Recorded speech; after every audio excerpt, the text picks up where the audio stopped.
В мире консольных игр студия LGN считается символом очень некачественных поделок. Такой образ в том числе сложился и благодаря видеоигровому задроту и его шоу, в котором игры этой студии встречаются с завидным постоянством. Но, что интересно, в LGN игры вообще не разрабатывали. Студия была лишь издателем, а создавали игры другие компании. Так что, как по мне, LGN можно обвинить только в том, что к ней обращались в основном не самые сильные студии. Одной из таких студий была частная британская компания Beat Studios, основанная в 90-м году. Для NES Beat Studios разработала всего 4 игры, и одной из них стала игра о Человеке-пауке. Почему я решил рассказать именно о ней? Да просто потому, что игра является единственной официальной игрой о Человеке-пауке для NES. Да, несмотря на бешеную популярность этого героя Marvel, других игр про него для этой платформы не существует. И считается, что это далеко не самая лучшая игра, и виновата в этом не только аура LGN. Ладно, давайте обо всем по порядку. С вами Зона Комиксов, меня зовут Николай, и я хочу рассказать вам о видеоигре Человек-паук. Возвращение зловещей шестерки. Погнали! Как я уже говорил, игра была разработана студией Beat Studios, и на прилавках магазинов США она появилась в октябре 1992 года для платформ NES и Sega Master System, а в 1993 году она вышла и для платформы Game Gear. Для Famicom в Японии игра не выходила, что неудивительно, уже год как свою популярность завоевывали консоли следующего поколения, а самой NES оставалось всего 3 года активной поддержки разработчика. О различиях-версиях я расскажу чуть позже, а сейчас подробнее остановлюсь на версии для NES, в которую, собственно, непосредственно и играл. Итак, игра Человек-паук. Возвращение зловещей шестерки – это типичный 8-битный сайт-скроллер с элементами приключений, в котором сюжету уделяется минимум времени. В самой игре сюжетная составляющая ограничивается несколькими картинками.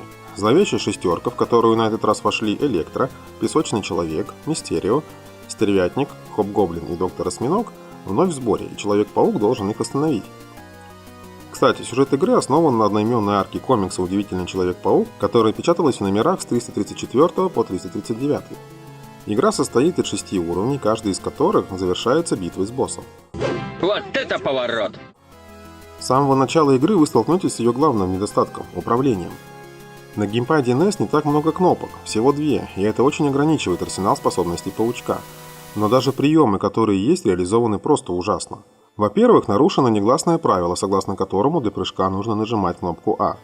В подавляющем большинстве игр это так, но в этой игре для прыжка нужно нажимать кнопку Б, что очень непривычно и будет вам очень мешать.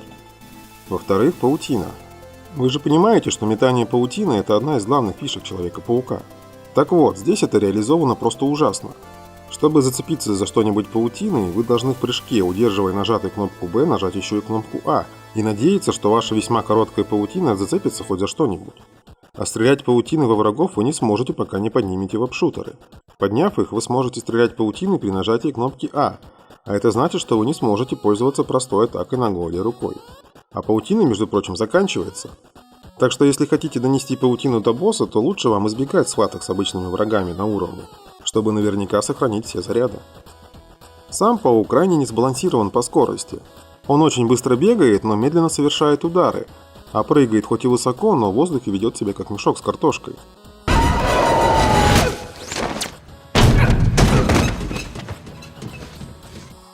Игра приветствует нас экраном копирайтов, заглавной картинкой с довольно дурацким изображением членов зловещей шестерки и кратким вводом в сюжет. Доктор Осьминог задумал коварный план по захвату власти над миром. Он воссоединил зловещую шестерку, и теперь никто не сможет противостоять объединенной силе суперзлодеев, кроме Человека-паука. Сначала нам предстоит столкнуться с Электро. Засел он, как и следовало ожидать, на электростанции, до которой нам еще предстоит добраться. На улицах нам встретятся вооруженные пистолетами бандиты и, очевидно, служащие зловещей шестерки. Но они на данном этапе проблем не доставят. Куда опаснее еле заметные мины, лежащие на полу, и коварные, неожиданно вылетающие ракеты, от которых можно увернуться только в том случае, если ты заранее наверняка знаешь, что сейчас они вылетят. Чтобы не забыть, что мы идем на битву с Электро, периодически из проводов нас будет бить током. На самом деле уровень можно пробежать довольно быстро, главное не забыть взять по пути веб-шутер. И вот мы уже на электростанции. Прорисована она неплохо, только, к сожалению, с самого главного меню нас сопровождает одна и та же мелодия, которая уже начинает надоедать. Да и вообще, она явно не подходит к тому, что происходит на экране.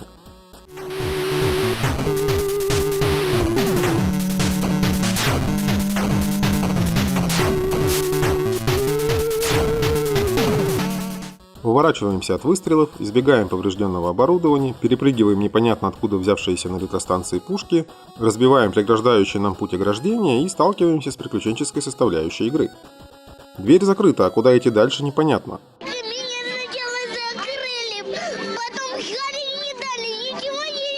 На первом уровне игра не ставит сложных задач, и убив рядом стоящего врага, мы находим ключ, подбираем его, подходим к двери и проходим дальше. И сразу видим, что на экране появился еще один хелсбар в цветах электро. Мы видим, как злодей заряжается от электростанции, и пока мы не прекратим его подзарядку, мы не сможем его победить. Слава богу, главный рубильник рядом, и теперь мы можем сразиться с суперзлодеем.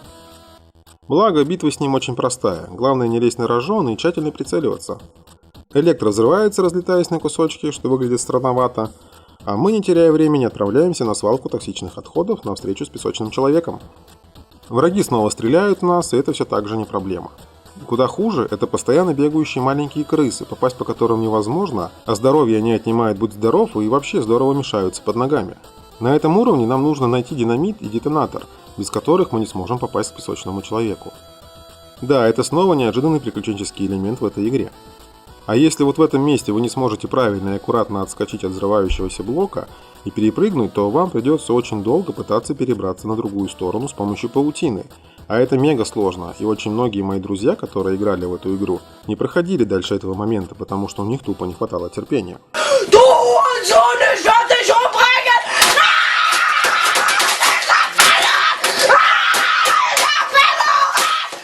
Итак, мы справились, еще раз заставив уши разработчиков покраснеть, когда мы вспоминали их всеми хорошими словами и благодарили за самое дурацкое управление в мире.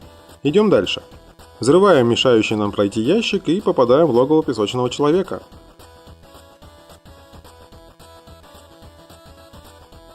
С ним у вас также не должно возникнуть проблем, главное вовремя отходить, когда он появляется из земли, и точно наносить удар, который заставит его снова зарыться в песок. Идем дальше. Третий уровень – Дом иллюзий, в котором скрывается таинственный Мистерио. Сразу же бросается в глаза, что Дом иллюзий очень похож на электростанцию из первого уровня. По-видимому, разработчики не сильно старались, когда рисовали локации. Вы сможете в этом убедиться дальше. В самом Доме иллюзий все не то, чем кажется. Перья превращаются в бомбы, летают какие-то зеленые сопли, которые превращаются в ракеты, а по коридорам разгуливают зомби. Очевидно, не настоящие, ведь мы помним, что Мистерио – мастер спецэффектов. Они очень сильны и трудно убиваемы, поэтому я рекомендую просто не связываться с ними. В одной из комнат этого дома отсутствует свет, и чтобы здесь пройти, вам понадобятся очки ночного видения, которые можно подобрать в конце второй комнаты. Только вот в детстве, когда я доходил до этого места, я знать ничего не знал об этих очках и проходил этот этап вслепую. И ничего страшного, все получалось. Дальше нам останется покружиться на паутине, и вот он, Мистерио. Босс несложный, но победить его придется 4 раза, ведь это Мистерио, а он, как обычно, скрывается за двойниками.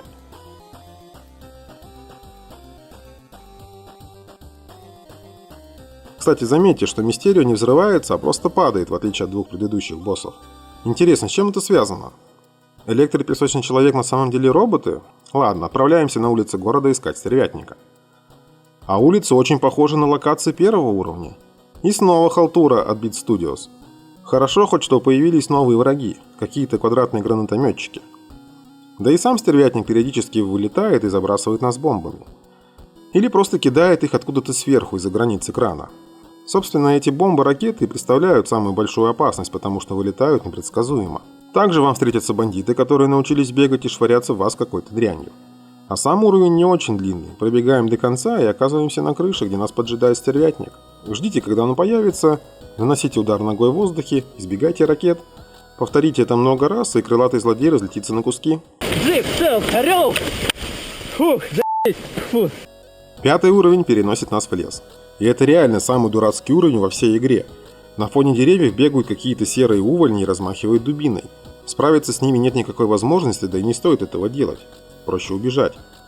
Но в этом вам будут мешать стаи летучих мышей, убить которых тоже нереально сложно. Периодически прилетает какая-то горилла и стреляет в вас лазером. Вернее, я сначала подумал, что это какая-то горилла, а это оказался сам Хоб-Гоблин, 5-й член зловещей шестерки. Господи, что с ним не так? Все предыдущие боссы были довольно качественно нарисованы, а этот просто недоразумение. И это после той классной, реально пугающей картинки, которую показали перед 5-м уровнем. Битва с Хоб-Гоблином проходит в его пещере, и это очень сложный бой. Он быстро летает по непредсказуемой траектории и разбрасывает свои бомбы. В битве с ним нужно использовать паутину, благо веб-шутеры в изобилии здесь разбросаны.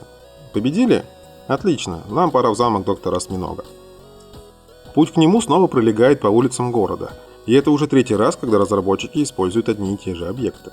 Тьфу на тебя. На улицах снова бандиты, мины, крысы, неожиданно вылетающие ракеты и даже листья бомбы и зомби с уровня Мистерио. Разработчики не придумали для этого уровня ни одного нового врага. Тьфу на тебя еще раз. Вы не поверите, но все враги у вас на пути встречаются именно в той последовательности, в которой они появлялись по ходу игры. Вот смотрите. Сначала бандиты, мины и ракеты, которые были на первом уровне. Потом крысы со второго, листья и зомби с третьего, гранатометчики с уровня стервятника, гоблины и летучие мыши с пятого. Не задерживайтесь, пробегайте мимо них прямиком в замок доктора Осьминога. В бою с ним важно максимально быстро сократить дистанцию до максимально короткой, и тогда осьминога можно будет просто забить одним ударом. Но в самый последний момент Октавиус накроет вас энергетическим куполом и сбежит. Вы его, конечно же, догоните и победите еще раз, но доктор Осьминог снова убежит, и лишь от третьего поражения он уже не сможет оправиться и пойдет замертво. Зловещая шестерка повержена, Человек-паук снова победил. Ура! Теперь давайте посмотрим на версию игры для приставки Sega Master System. Кстати, издателем этой версии выступила уже не LGN, а Acclaim и Flying Edge. Может быть, именно поэтому две версии игры так различаются? Первое, что бросается в глаза – более яркая, сочная графика. Цвета стали более насыщенными, враги и различные летающие объекты теперь более различимы. Также хочу отметить, что движения паука стали более резкими. Он в общем стал более похож на привычного нам паучка. Еще в качестве плюса я хочу выделить музыку. Нет, это все те же дурацкие мелодии, похожие своими аранжировками одна на другую. От них просто с ума можно было сойти. В версии игры для Master System мелодии не изменились, но они хотя бы стали заканчиваться вместе с окончанием этапа и хоть как-то обрамлять смену игровой локации.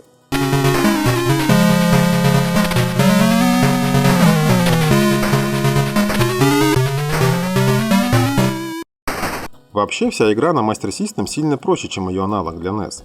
Некоторые враги отсутствуют. Детонатор на втором уровне вообще не надо искать, он любезно дожидается вас у стены, которую нужно взорвать. А Мистерио и доктора Осьминога вообще ему нужно победить всего по одному разу.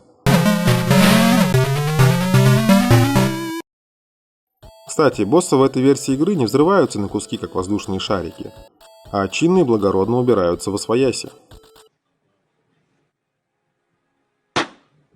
Стервятник летает намного медленнее и не радует игрока своими появлениями на улицах. Стаи летучих мышей на 4 уровне появляются лишь один раз, и ведут они себя куда более благопристойно. Сам Хоб-Гоблин выглядит все так же похожим на гориллу, но он также не мешает игроку по ходу прохождения этапа. Фу! В общем, если вы обязательно хотите ознакомиться с игрой про Человека-паука для 8-битной консоли, то рекомендую вам именно версию для Master System. Но если вы хотите испытать боль и страдания, то обязательно запускайте версию для NES. Она мега сложная, на ее прохождение дается всего одна жизнь и одно продолжение, там дурацкая музыка и неприятная цветовая гамма. Но другой игры про паучка для NES просто не существует. Версия игры для Game Gear отличается от версии для Master System только размером игрового экрана. Это связано с тем, что Game Gear была все-таки карманной консолью, и экран у нее был небольшой. А для нас это означает, что теперь получить неожиданную ракету в голову намного легче, потому что обзор сильно ограничен. Я думаю, эта версия будет интересна только коллекционерам. Не могу придумать, зачем бы вам понадобилось играть в нее, если есть версия для Master System. На моем канале еще не было видео подобной тематики. Да, для YouTube это формат далеко не нов, но я делаю подобный ролик в первый раз. И знаете что? Мне понравилось! Я решил не просто сделать обзор старой игры, а начать создавать некий рейтинг комиксовых и околокомиксовых игр. Я попробовал оценить эту игру про Человека-паука по следующим критериям: сюжет, графика, музыка, геймплей и производительность. Каждый критерий я оценил по 10-бальной шкале, и вот что у меня получилось. За сюжет я поставил 3 из 10. Почему так мало? По идее, сюжет игры основывается на комиксе, но все, что нам рассказывают, есть 6 злодеев, которые хотят захватить мир. Их нужно победить, с чем мы благополучно исправляемся. Если у вас нет инструкции, откуда бы ей было взяться в наши времена, то без нее вы не узнаете, к примеру, название локаций. В общем, сюжет в этой игре есть постольку-поскольку. Графику я оценил на 4 балла из 10. Разработчики выбрали очень мрачные и сливающиеся друг с другом цвета. Геймдизайн тоже не на высоте. Объекты и враги повторяются, некоторые уровни похожи друг на друга. Это очень слабо для игры 92 года. За музыку я поставил 2 из 10. Ужасные, надоедающие, похожие друг на друга мелодии – это просто кошмар. Причем музыка даже никак не ассоциируется с супергеройкой. Это просто несколько дурацких мелодий, за которыми почти не слышно творящегося на экране. Они просто вертятся по кругу, вынуждая выключить игру и больше никогда к ней не возвращаться. Геймплей – 5 из 10. Сами уровни довольно-таки скучны, но битвы с боссами в принципе сделаны неплохо. Каждый суперзлодей индивидуален, для каждого нужно подбирать собственную тактику. Но то, как реализовано управление главным героем, это очень плохо. За это и такая невысокая оценка. За производительность я поставил 3 из 10. Сразу хотел бы пояснить, что я имею в виду под этим критерием. Глупо было бы сравнивать по качеству игру для NES и, скажем, игру для первой PlayStation. Само собой, у плойки больше возможностей и ресурсов. Но любая игра, как по мне, должна выжимать максимум из той платформы, для которой она была разработана. Именно поэтому я поставил такой низкий балл. В то время уже выходили такие игры, как Mega Man и Castlevania, с закрученным сюжетом, классной музыкой и продуманной графикой. Spider-Man Return of the Sinister Six – очень слабая игра для NES. Итого получилось всего 17 баллов из 50. Маловато, но, как мне кажется, довольно объективно. Кстати, эти баллы касаются только версии игры для NES. В версии игры для Master System я бы все-таки поставил больше баллов за графику и производительность. Но в рейтинг я все-таки включу версию игры именно для консоли Nintendo, так как именно в нее мне доводилось поиграть вживую. А на этом у меня все. Пишите в комментариях, как вам новый формат и стоит ли мне продолжать. О каких играх еще рассказать? Кстати, хочу обратить ваше внимание, что на моем канале есть видео-викторина, посвященная ретро-играм. Попробуйте свои силы. Ну и, как говорится, ставьте лайки и подписывайтесь на канал. До новых встреч, пока!